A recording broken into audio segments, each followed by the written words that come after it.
Welcome to the second part of the course measure theory, and in this part we are going to discuss about the outer measure and three proposition of the outer measure.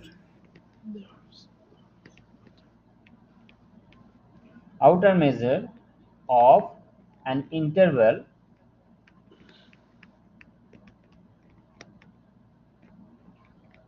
is its length.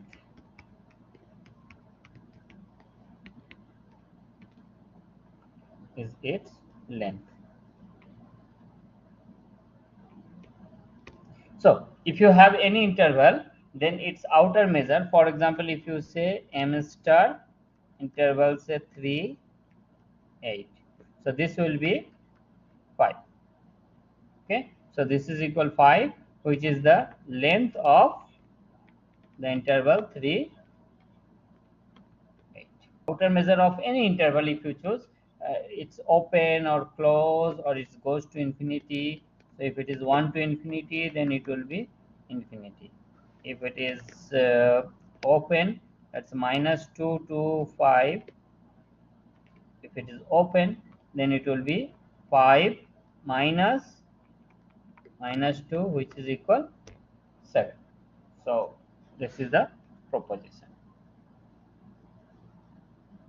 Okay, next proposition we are going to prove also.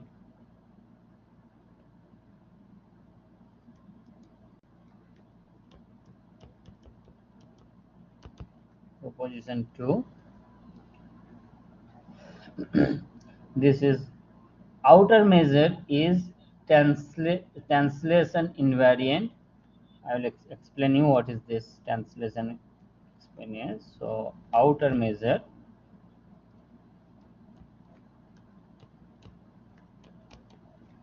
is translation invariant.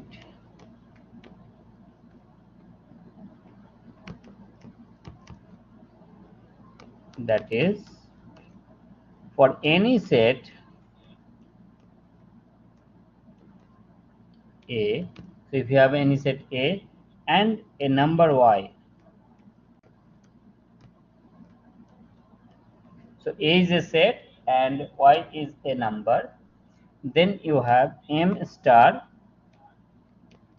is the outer measure of A plus y is equal same as m star A. Means if on a set, if you add a number y, then the outer measure of A plus y will be the same as the outer measure of the set A itself. So how we can do that, and let's check it that how we can prove this. If this interval I k is equal 1 to infinity is any countable collection of set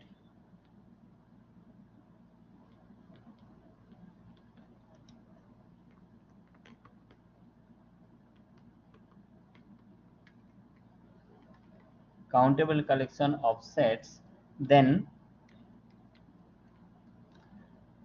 this set ik k is equal 1 to infinity covers A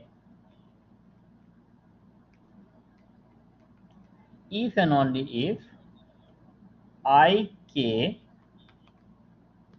plus y, what is k is equal 1 to infinity, covers A plus y. Now what does it means iky? So A is a set here, for example A is a set here, and you have any number here is y. It may be inside here or it may be outside. So therefore this is an individual number, or you can say this is an individual set, singleton set. It has a single number. So therefore if you add these two sets, means this interval, this is A and this is y. If you add them, so now you say that if ik covers A, if and only if this covers A plus y. means this set is covered a plus y, because y is covered by y itself, then ik is covered a.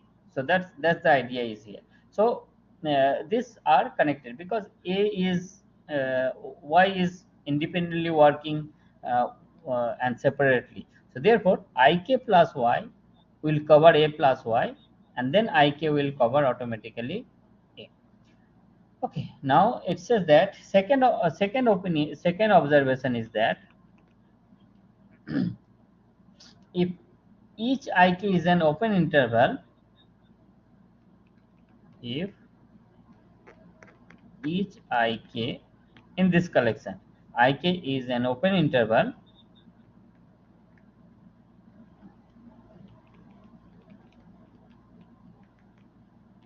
then ik plus y is also open. So it does not matter if you add one number with an interval, if that interval is open always, then that number adding with this number also be open. Okay, and length of this will be same, because single number the length is 0. So therefore length of this both interval will be same, and so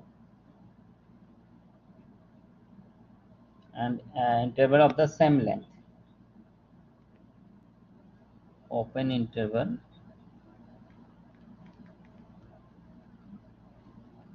with same length.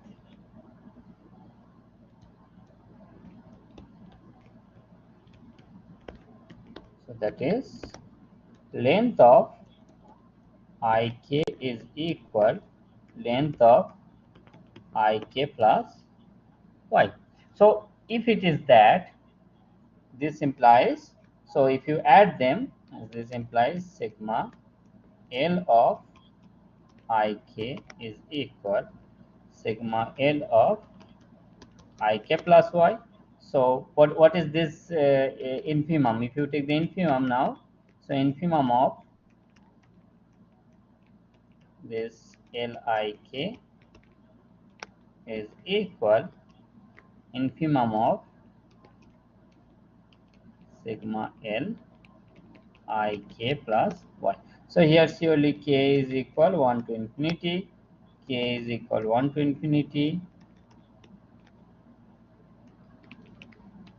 So what does it mean? This implies m star a is equal m star a plus y.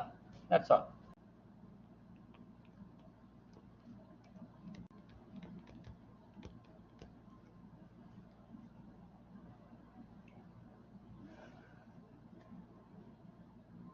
Outer measure is countably, this terms is very important for this course.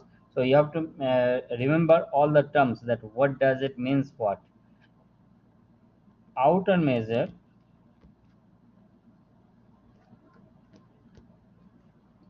is countably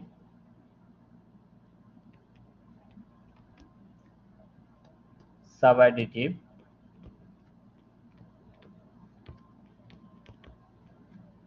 that is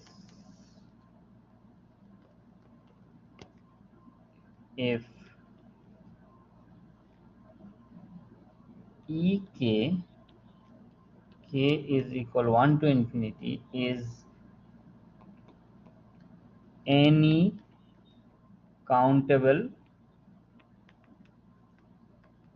collection of sets, disjoint or not, then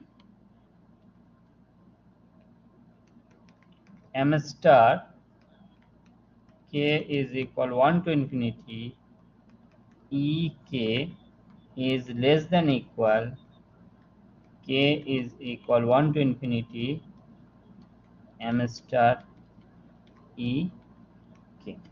So this property, that this property is that this M star union of this interval means these sets. We have a collection of the sets, countable collection, and it's the disjoint or not. Disjoint means you take two sets and take their interval.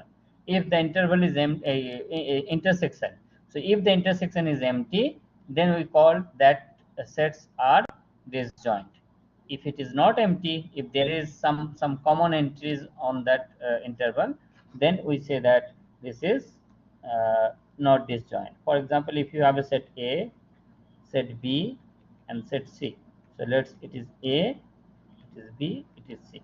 Now look on this A and B. A intersection B is not equal 5 because there is some common part, but A intersection C is equal 5. So A and C are disjoint. A and C are disjoint.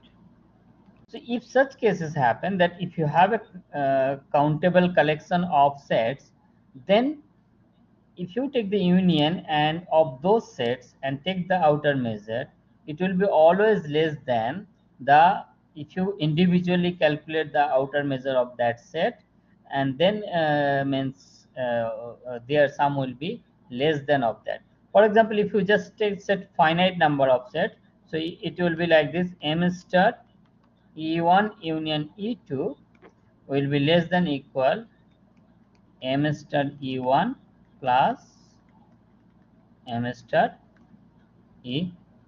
So this is they may be equal or they may not be equal. So this is the idea of that. If it is, if you consider it for the finite cases.